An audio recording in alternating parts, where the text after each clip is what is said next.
listening to Your Secret is Safe with Me, non-judgmental talk about infidelity with Dr. Marie Murphy. If you're looking for new perspectives on complicated relationship issues, you've come to the right place. Days go by, they're crawling by. Hi, everyone. I'm Dr. Marie Murphy. This podcast is all about expanding the conversation around infidelity.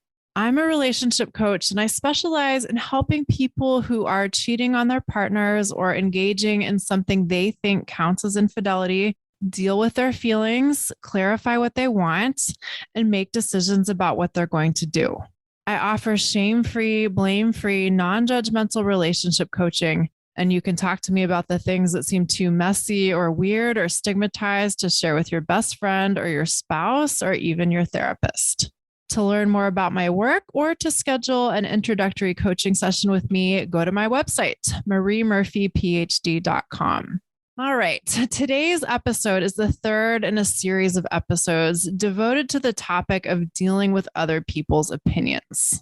In the second installment of this little series on dealing with other people's opinions, I suggested that the problem with other people's opinions isn't really other people's opinions or the specifics of what they think. The problem with other people's opinions is what we think about their opinions. Here's what I mean by that. If someone says something to you or about you, and you think that their opinion matters, you will be affected by whatever they said in a very different way than you will be if you don't think their opinion matters at all. This might sound simplistic, and it is simple, but that doesn't mean it's simplistic. Consider this for a moment. How many opinions do you hear or read about in a day? I bet you hear a lot of people's opinions about a lot of things. I bet you hear opinions from people you interact with regularly, or from people whose news articles you read, or whose news television programs you watch, or whose podcasts you listen to. And I bet you're not equally interested in all opinions on all topics. I bet you don't care about a lot of people's opinions about a lot of things. So you might want to start to take notice of your reaction to other people sharing their opinions. When other people share their thoughts and feelings about things, what do you think? Do you think you need to agree with them? Do you think you need to challenge their views if you disagree with what they've expressed? Noticing how we orient ourselves to other people's opinions can be a very interesting exercise. So try it out and see what you notice for yourself. And I think this is worth doing in a really general way. Simply noticing how we respond to other people sharing their opinions about anything can be mind-blowing. But for the sake of staying focused, I'm not going to say too much more about that right now. For today's purposes, I'm concerned with what we think when other people share their opinions of us. And of course, more specifically, we'll talk about other people's opinions about infidelity in relation to us. So what do you think when people share their opinions of you, either with you or with other people? Do other people's opinions matter to you? Sometimes, all the time, never? When do they matter? And why do they matter to you? And before I go any further, I want to stress that it is not a terrible thing to care what other people think.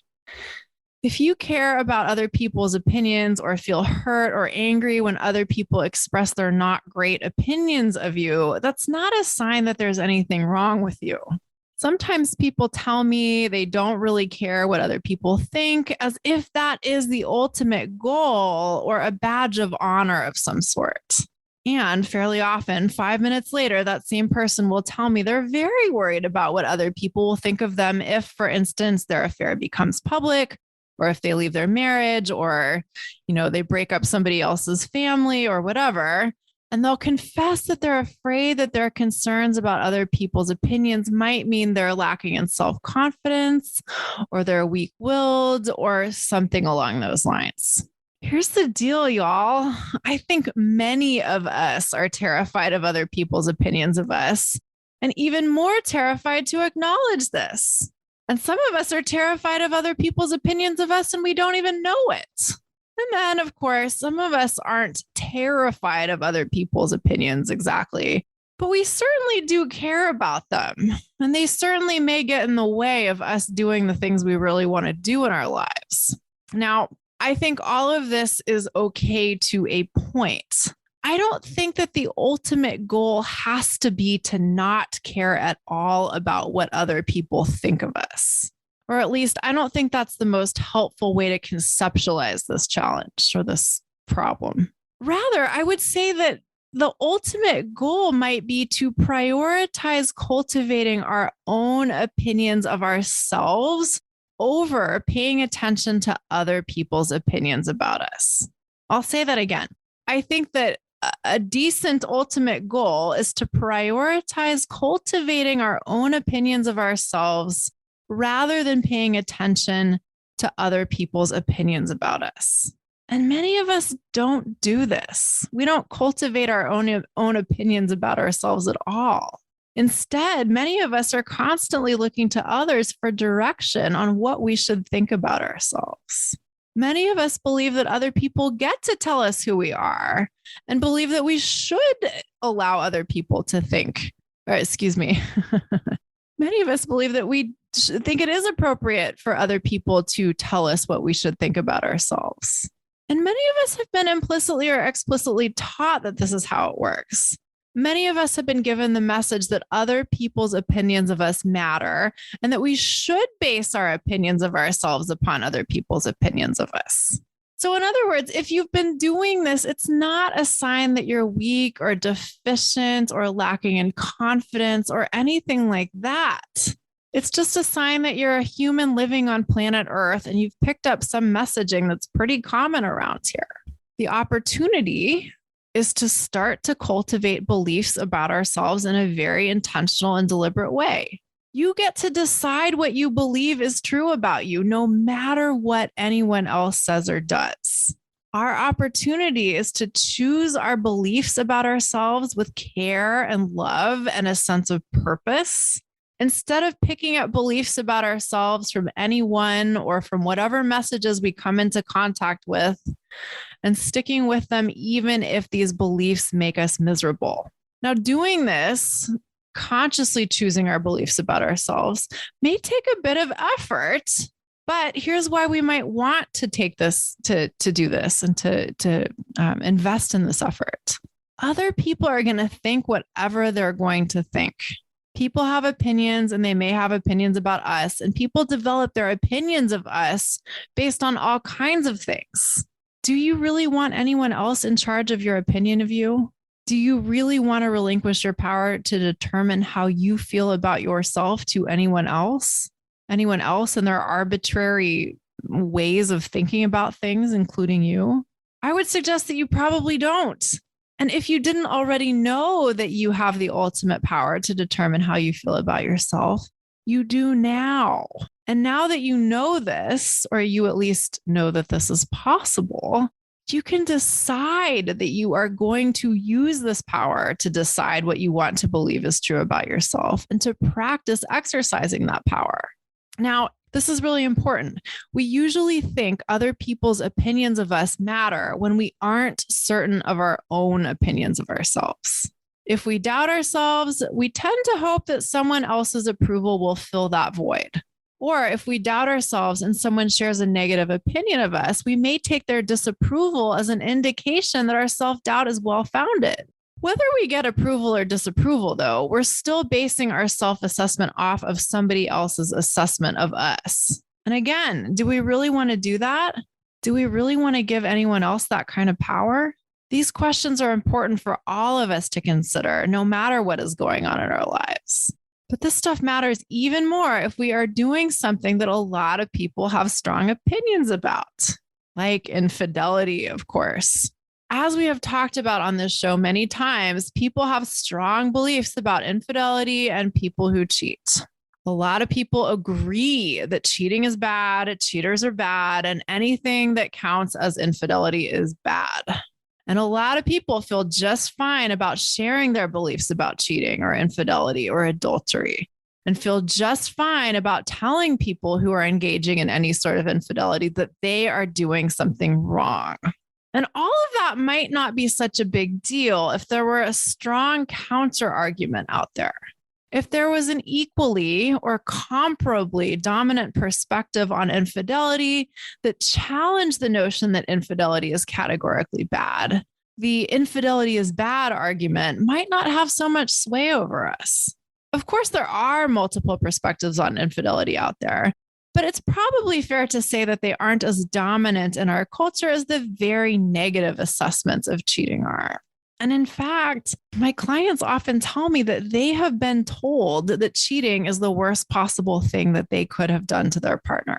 Sometimes they hear this from someone on television or some person they don't have a relationship with, but sometimes they hear it from their spouse or their partner or from their therapist or from someone else whose opinion they take very seriously. And being on the receiving end of this kind of assessment or being on the receiving end of this opinion that other people share with them can be very unsettling. Here's what I want you to know. No matter who says what to you, you get to decide if you agree with that assessment or not.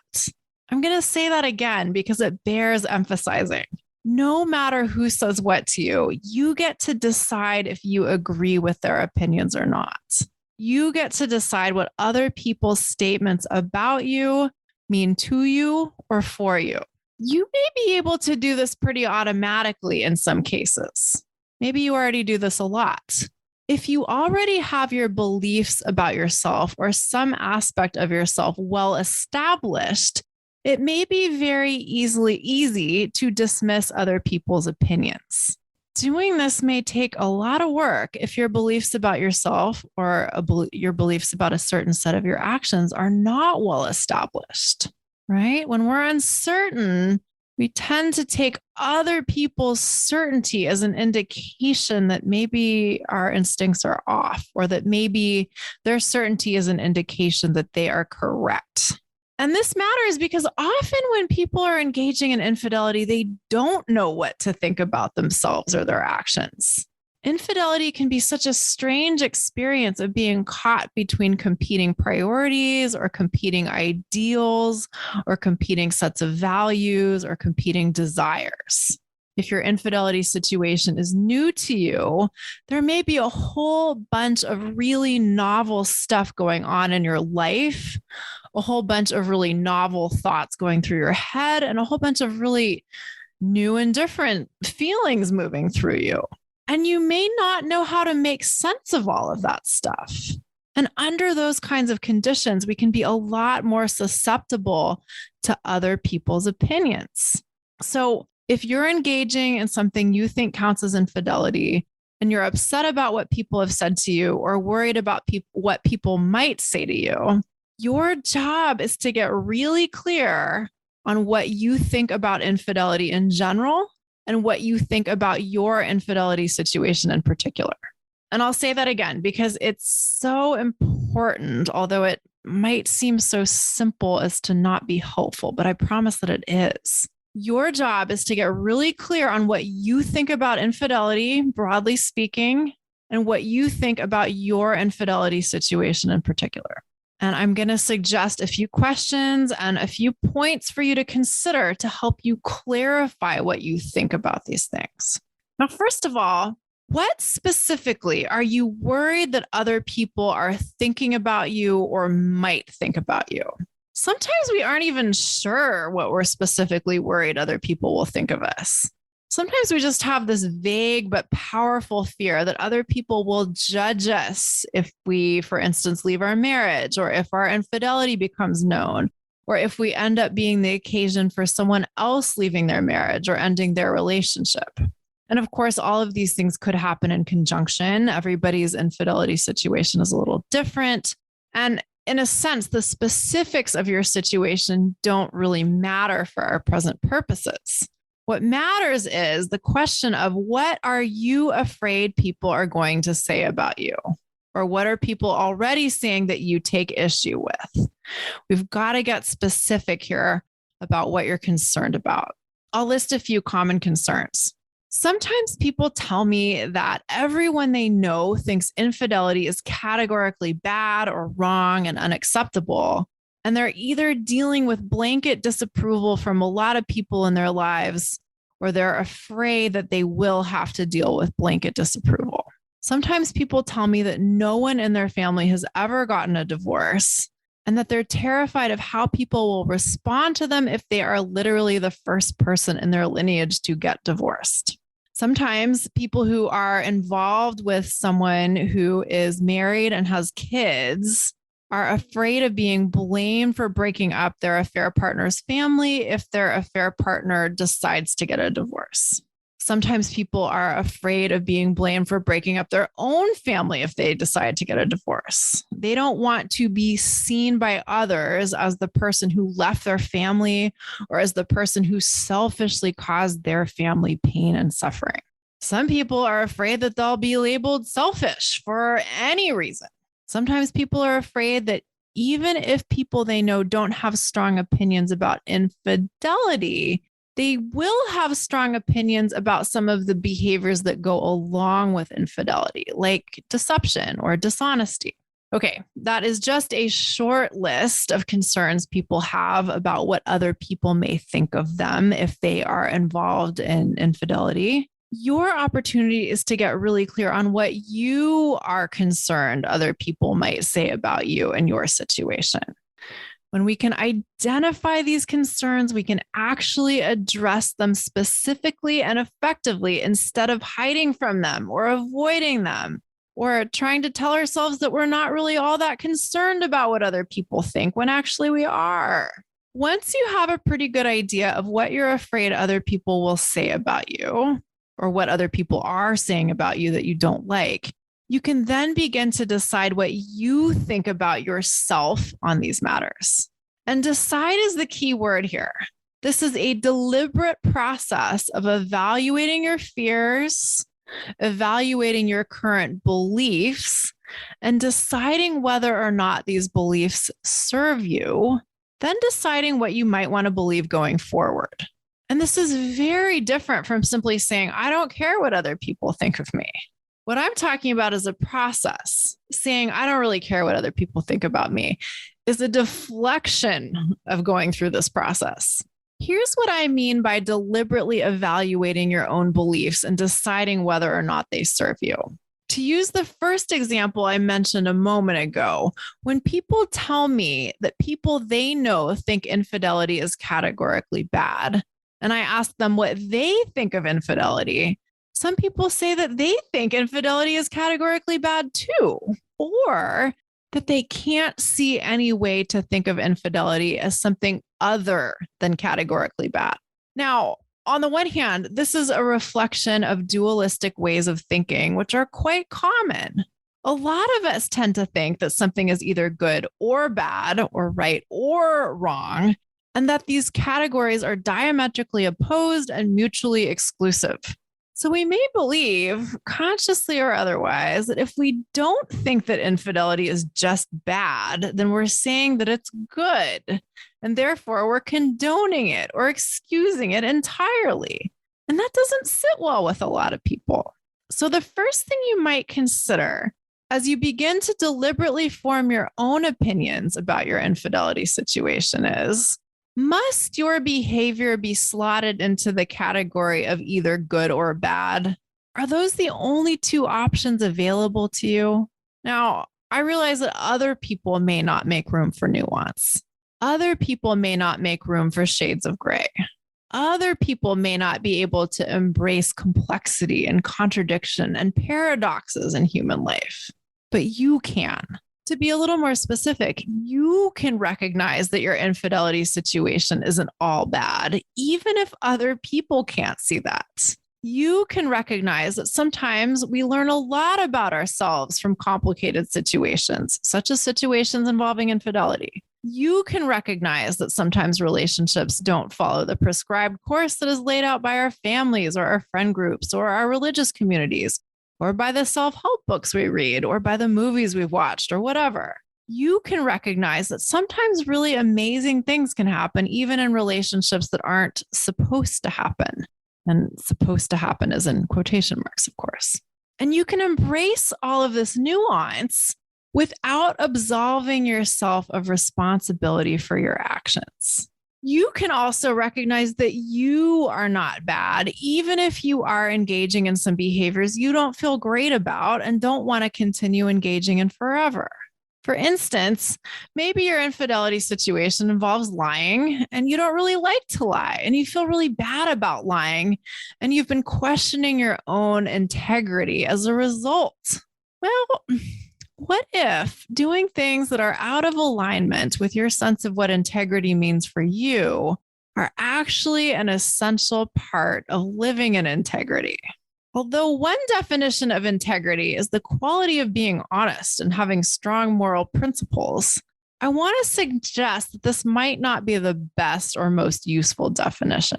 I think a better definition of integrity is a state of being integrated or having the various parts of ourselves come together in a manner that forms an undivided whole.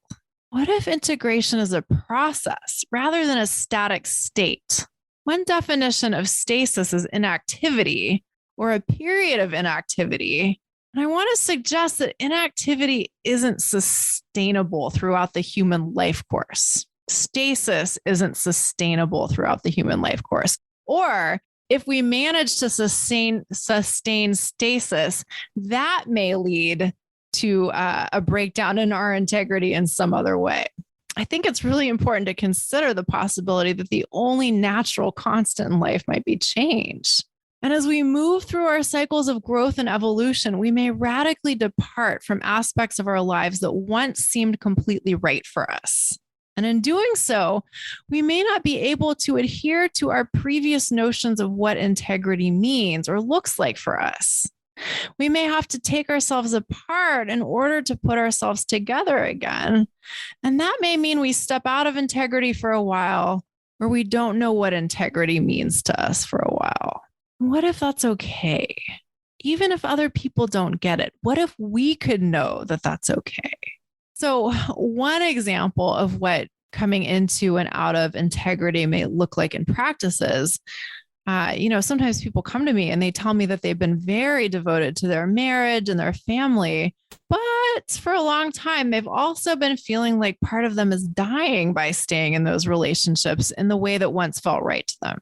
And maybe they've met someone new and they want to consider leaving their marriage, but they can't let go of their old notions of what it means to do the right thing.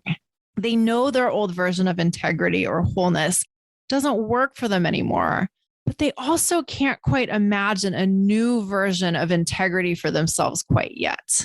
They don't yet know how they can make the changes they want to make in their lives and also believe that they are a person of integrity. And one of the components of recalibrating our own sense of our integrity is to get really clear on what we believe about ourselves and what we believe about our actions. And when we do this, when we know what we believe is true about ourselves and our relationship with other people's opinions of us, I've just totally butchered the sentence. What I'm trying to say is when we know what we believe to be true about ourselves, when we trust that we're in integrity, our relationship with other people's opinions of us can change completely. The artist Georgia O'Keeffe said, "I have already settled it for myself, so flattery and criticism go down the same drain and I am quite free." I'll say that again because it's so good. Georgia O'Keeffe said, "I have already settled it for myself, so flattery and criticism go down the same drain and I am quite free." What if you could settle your opinions of yourself for yourself and be more free? What if you could settle your opinions about your infidelity situation for yourself and be much less concerned with what other people think about you and your infidelity situation? I'll tell you what, you can, and I can help you do it. If you want my help dealing with other people's opinions about your infidelity situation, if you want my help deciding what you are going to believe about your infidelity situation, let's work together. You can schedule an introductory coaching session with me through my website, mariemurphyphd.com. I can't wait to talk with you.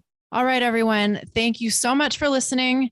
If you've enjoyed what you've heard, I hope you'll head on over to iTunes to rate and review the show. I'll talk to you next week. Bye for now. Thanks for listening to Your Secret is Safe with Me with Dr. Marie Murphy. Make sure to click subscribe to get updates on our latest episodes.